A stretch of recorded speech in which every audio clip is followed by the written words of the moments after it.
channel, Messy Street Studio. So guys, today I'm going to get into another story time, and this story time ends the other one that I just talked about with the girl I used to live with, and that she had that abusive boyfriend. So when I left there, guys, I found me a sugar daddy. Now I'm going to tell y'all how I actually found the sugar daddy, guys. So basically, I was actually walking to the store. I think they have a lot of dollar stores around there, and I was coming off the boardwalk, and I was walking home.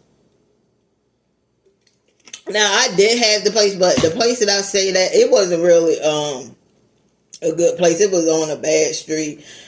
It was just a lot going on over there. Okay, so he walked past.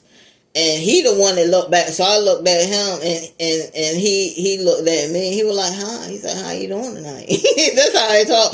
I was like, "Hey," I said, "How you doing?" He was like, "Oh no." He said, "I'm just walking." Such and such. And let me tell you something. It's not what y'all think that it was. You know what I'm saying? Because a lot of y'all be talking about, "Oh, so you was on." No, I was not doing that. So don't even fucking go there. I know where you about to go with it, but it was not nothing like that. So he was like, "Hey," he said, "You want to come up for a drink?" I was like, I said, "Nah." I said, I said, "Nah, I don't know you like that." He was like, "Oh, okay, that's fine." He said, "Let me give you my number," and that's how I started. Because I ain't going up. I don't know this dude. Like some women were like, "Yeah, hey, let's do this." But no, I was like, "I don't know you like that, dude." I ain't going.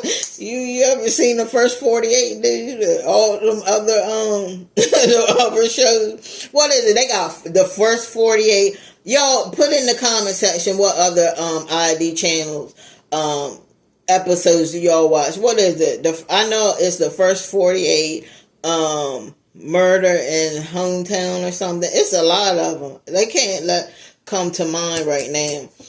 But yeah, I was like, nah. I was like, So, we exchanged numbers or whatever, and I think one time I was going to the store. I was on the boardwalk because he had told me where he stayed, and I was on the boardwalk getting some. I said I like to hit up them freaking dollar stores. Them dollar stores in there though, they were like y'all, when you walk in, look, y'all, when you walk into there, you gotta do like this. That's how much shit was in the fucking dollar. That's how much stuff was in them Dollar Trees, yo. You couldn't even move in that bitch. They had so much shit in there. But anyway, yo. Oh, man. So, I went in there, but, y'all, I ain't have enough money. So, I called him. And I was like, hey, how you doing? I was like, what you doing? And by that time, we had been talking for like, I think like 2 months, 3 months. And I still hadn't went over there. That's how I was like, I don't know this dude like that. So, I had called him and he answered. I was like, yeah, I said, I'm on the boardwalk. He was like, oh, he said, oh, really? I was like, that's how I told y'all. I was like, yeah. I said, but I'm trying to get this stuff over here. I said, I don't have enough money. He said, I'll be right there. And he came up there and, he brought me a couple things and gave me some cash or whatever. And then he was like, you want ham chilling at my house? So I was like, okay. So I went there. I found out, he was a nice guy. And, I think about another month, because we just hanged out or whatever and talked. And, he was telling me that he had a trust fund and stuff like that. And, that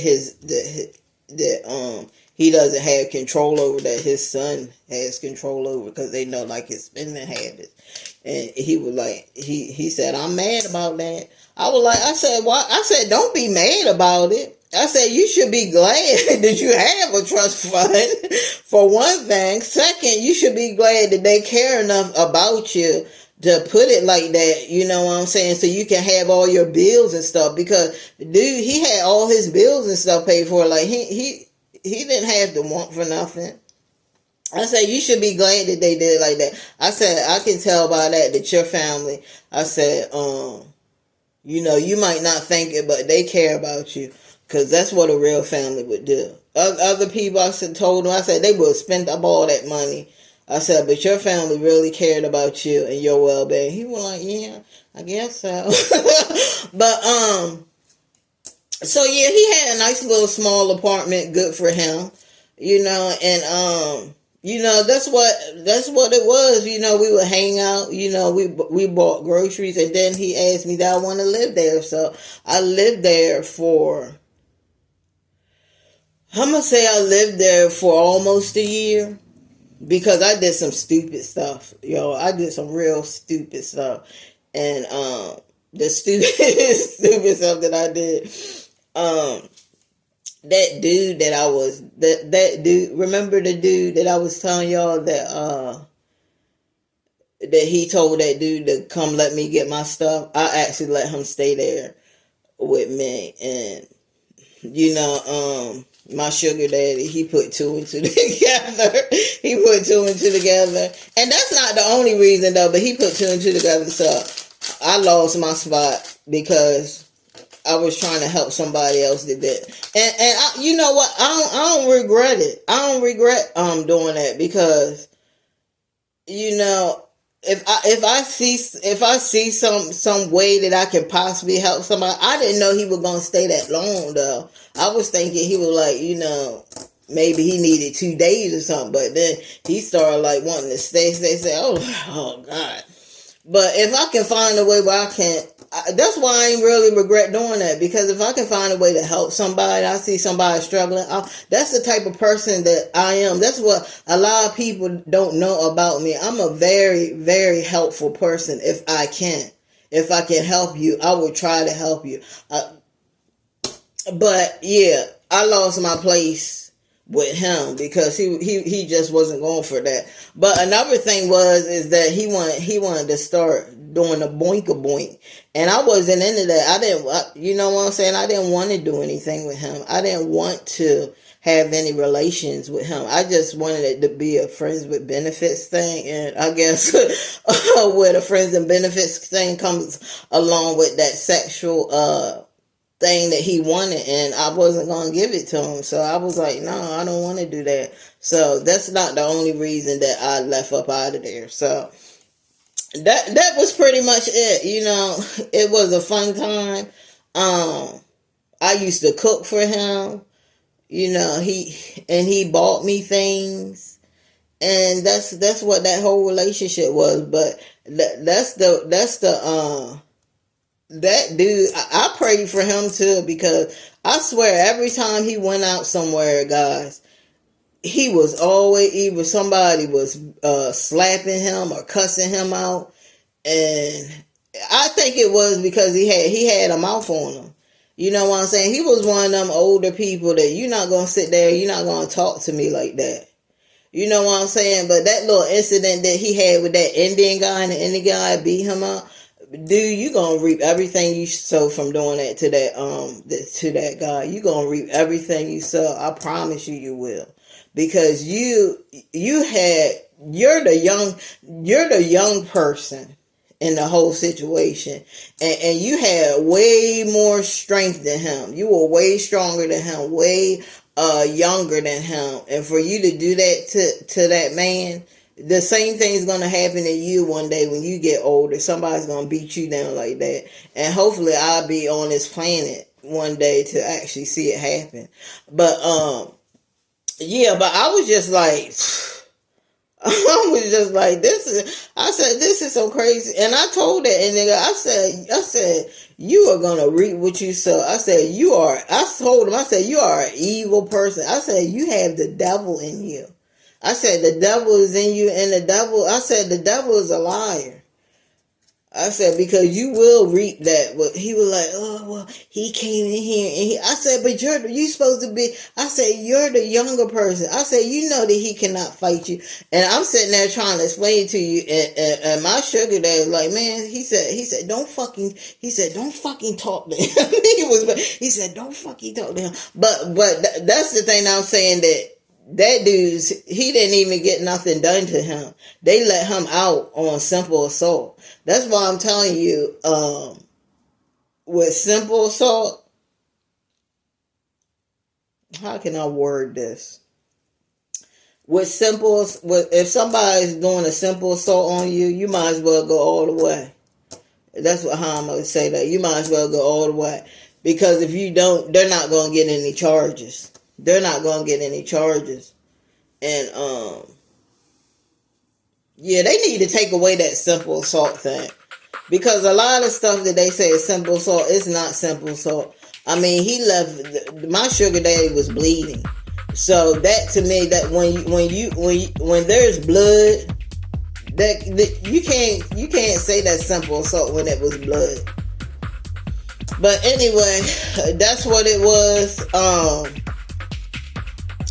You know, I'm trying to figure out if there was anything else. No, there wasn't nothing else. He was a white dude.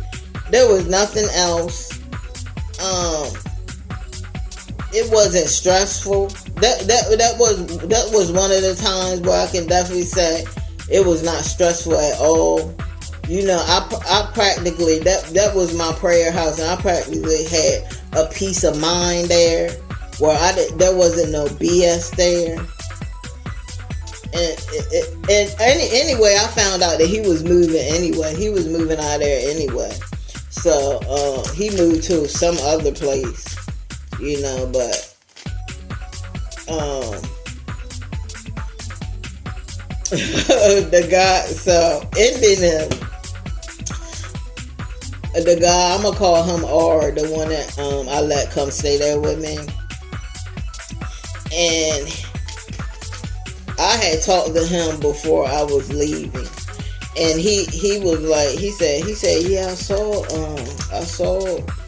that dude, you know, and he thanked me too. He was like, yeah, he said, I want to thank you for he said, I know I put you in a bind.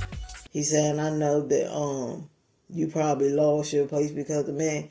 He was like, but he said, I was really struggling. He said, I really want to thank you for that. He said, because those nights that I wasn't getting no sleep, walking the street all night, he said, and he said that really got my spirit back up, just having them few days to be able to rest my body. So I was like, no problem. So he said that he had seen my sugar daddy, because he knew what it was. And he was like that. He told my sugar, he was like, yeah, she doing real good. You know what I'm saying? She's doing this and she's doing that. He was like, that's it. So that's just how he was. He was just a cool, calm, collective dude. And, you know, that's what it was. I mean, he had other girls that would come over there or whatever, but you know what I'm saying? I didn't really care because I was the one that I'm the one that he asked to stay over there. So obviously, I guess I was the main chick. So guys, yeah. So that was what that was. And man, I have so many stories that I want to share with you guys.